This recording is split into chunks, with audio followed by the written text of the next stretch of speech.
Hi, I'm Hazel. I'm 32 years old and 9 months pregnant with my first child.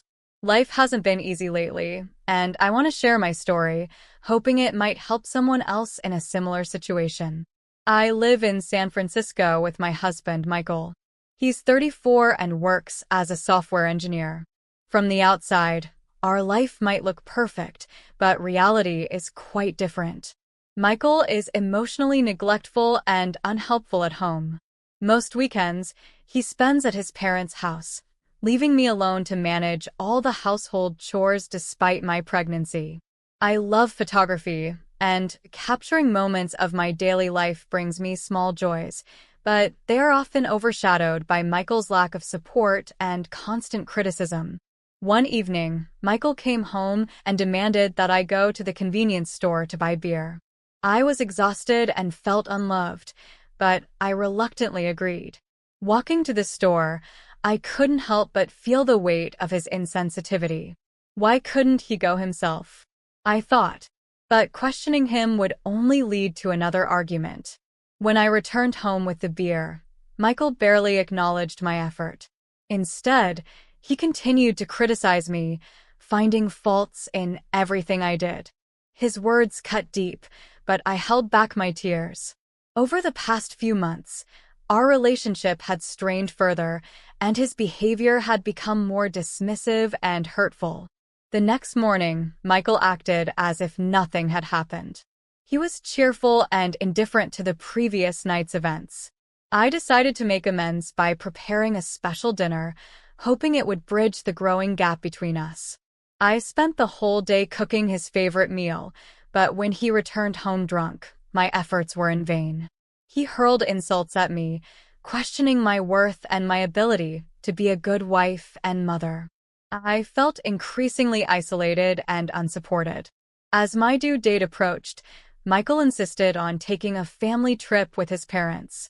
I was worried about traveling so close to my delivery, but he dismissed my concerns. "Just because you're pregnant doesn't mean you're sick," he snapped. His parents, who were often critical of me, backed him up. They lived nearby and were very involved in Michael's life, often putting their opinions above mine. On the day of the trip, my worst fears came true. As we were getting ready to leave, my water broke. I was in a panic and told Michael we needed to go to the hospital immediately.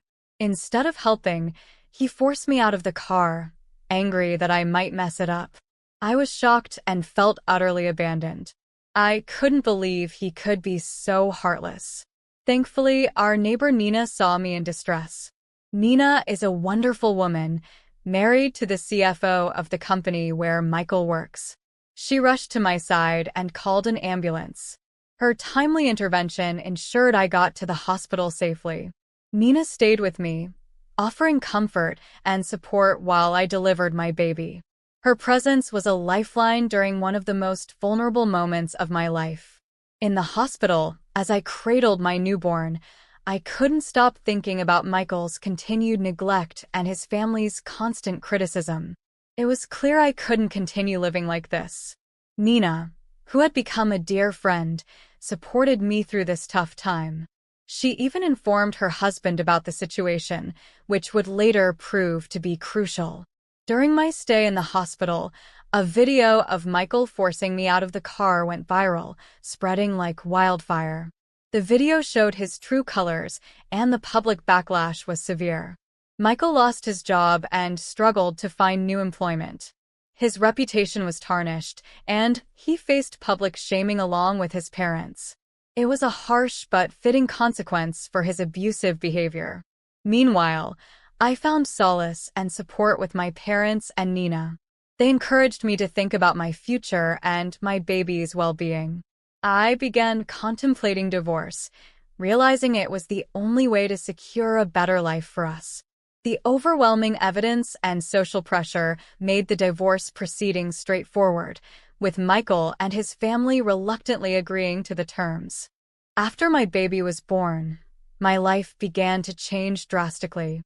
I realized I needed to make decisions that were best for both me and my child. Michael's behavior had reached a point where I could no longer ignore it, and I needed to think about our future.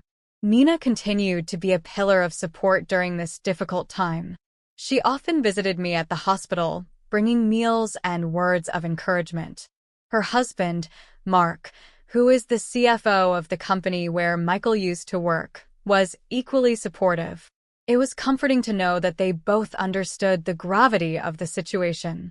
Once I was discharged from the hospital, I moved in with my parents.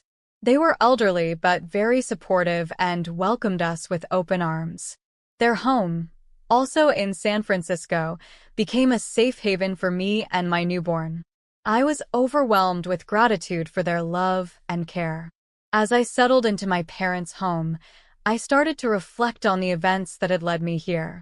The viral video of Michael forcing me out of the car had garnered a lot of attention, and people were talking about it everywhere. The public backlash against Michael was severe. He lost his job, struggled to find new employment, and faced public shaming. It was a small comfort to know that others saw the truth of his behavior, but it didn't make the pain of his betrayal any less. Despite the chaos, I found solace in my new routine. My parents were wonderful, helping with the baby and offering emotional support. I also began to bond more deeply with Nina. She visited often, and our conversations became a source of strength for me. She shared stories of her life, offering advice and understanding. I began to see her as more than a neighbor. She was a true friend. During this time, I also started to consider my legal options. Nina suggested that I speak to a lawyer about divorce. It was a daunting thought, but I knew it was necessary. My baby's future depended on it. I contacted a lawyer who was compassionate and understood my situation. We discussed the details of my marriage, and I provided the overwhelming evidence of Michael's neglect and abuse. The divorce proceedings began, and they were straightforward, thanks to the public pressure and the viral video. Michael and his family reluctantly agreed to the terms. They had no choice. The evidence was too strong, and the social backlash was intense. It was a relief to see the process moving forward, but it was also emotionally draining. Meanwhile, I continued to find joy in small things. My love for photography blossomed again. I started taking pictures of my baby, capturing every precious moment. These photos were a reminder of the new life I was building, a life filled with love and hope. One day, as I was walking through the neighborhood with Nina, she introduced me to her son, Jake. He was around my age, and we quickly became friends. Jake was kind and understanding, qualities that I had missed so much in my relationship with Michael. Our conversations were easy, and he often helped me with the baby, offering to babysit so I could have some time to myself. It was unexpected, but our friendship started to grow into something more. Jake and I spent more time together, and he became a significant part of my support system. He made me laugh and reminded me that there were good people in the world. My parents also adored him, and they were happy to see me smile again. It was a slow process, but I was beginning to heal. Throughout this period, Nina and Mark were incredibly supportive. They helped me navigate the complexities of single motherhood and the emotional aftermath of my divorce. Mark, understanding the pressures of work and family, often gave practical advice, while Nina provided a listening ear and a warm heart. Despite the difficulties, I felt a growing sense of empowerment. I was taking control of my life and making decisions that were best for me and my baby. The pain of Michael's neglect and abuse was still there, but it was no longer defining me. I was stronger than I had ever realized. As I continued to navigate life as a new mother and deal with the aftermath of my failed marriage, I found strength in the support around me. My parents, Nina, and Jake were constants in my life, and their presence helped me through the toughest days. The divorce proceedings were moving forward, but it wasn't without its emotional toll. Michael's family was in denial about his behavior and tried to paint me as the villain. They couldn't accept that Michael had lost his job and his reputation due to his own actions. Despite this, I knew I had to stay strong for my baby. One morning, I received a call from my lawyer. She informed me that Michael wanted to meet and discuss the divorce settlement. I was hesitant, but agreed to the meeting under the condition that it would be supervised by our lawyers. The thought of facing Michael again filled me with anxiety, but I knew it was a necessary step. The meeting was tense. Michael looked disheveled and bitter, a shadow of the man I once knew. He blamed me for everything that had gone wrong in his life. "If you hadn't made such a big deal out of everything, none of this would have happened," he snapped. His words stung, but I reminded myself that this was the same man who had abandoned me when I needed him the most. Our lawyers mediated the discussion, ensuring it remained civil. Michael reluctantly agreed to the terms, including child support and visitation rights. The sense of relief I felt was immense. This meeting marked the beginning of the end of a painful chapter in my life.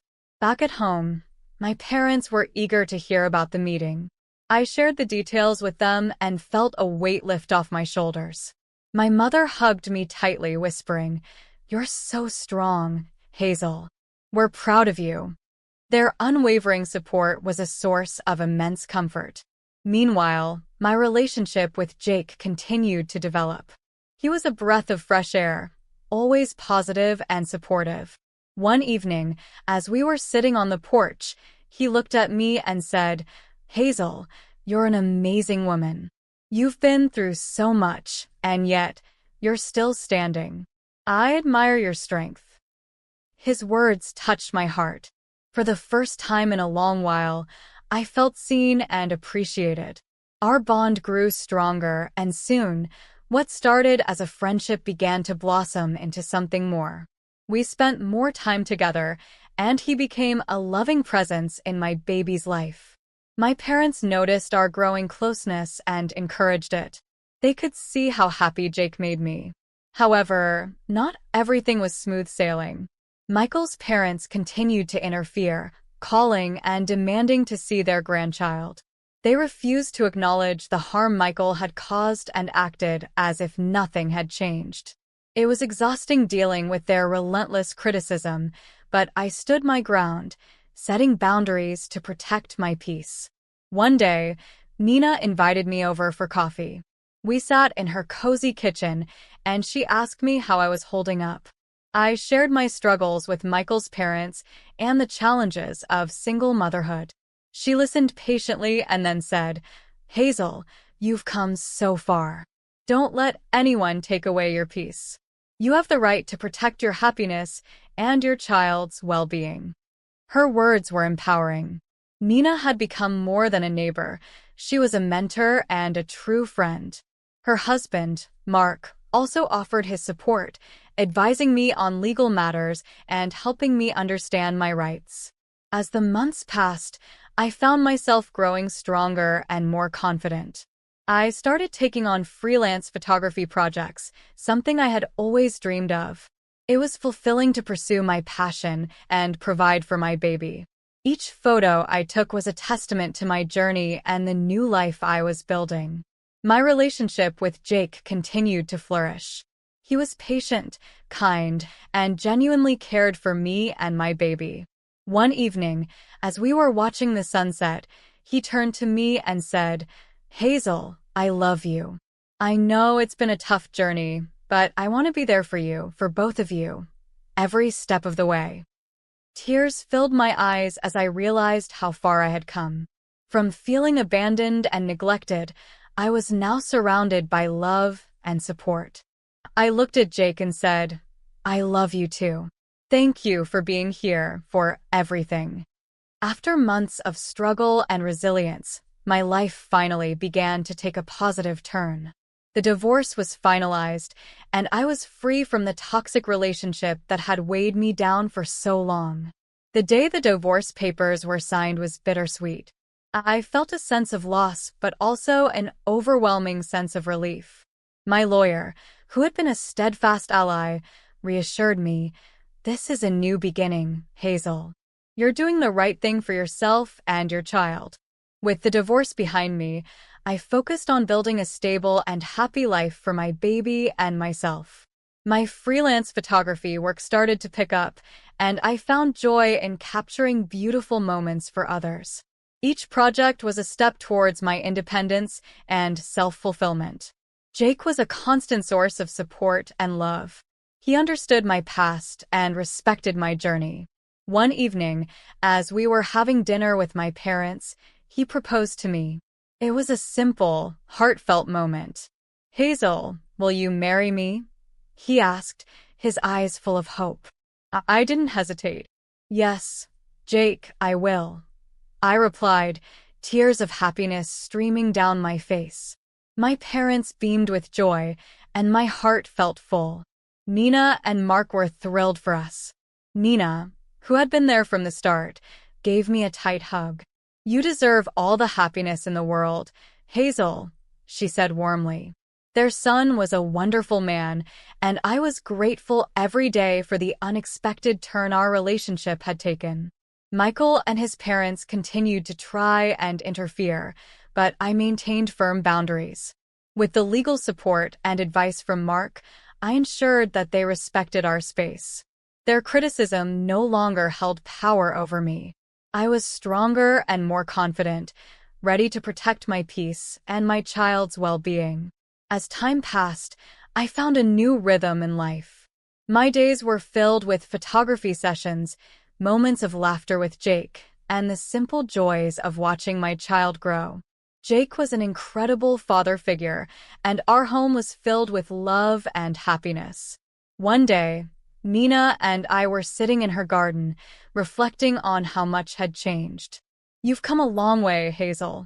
I'm so proud of you," she said, smiling. I looked around at the vibrant flowers and felt a deep sense of gratitude. "I couldn't have done it without you, Nina. Your friendship means the world to me," I replied. The story of my past, marked by neglect and emotional abuse, had transformed into one of empowerment and independence. I had found my voice and my strength. My life was now filled with supportive people who loved me for who I was. In closing, I want to say to anyone listening, no matter how dark and difficult your situation may seem, there is always hope. Surround yourself with people who support and uplift you. Take one step at a time and never lose sight of your worth. Empowerment and happiness are within your reach. Thank you for following my journey.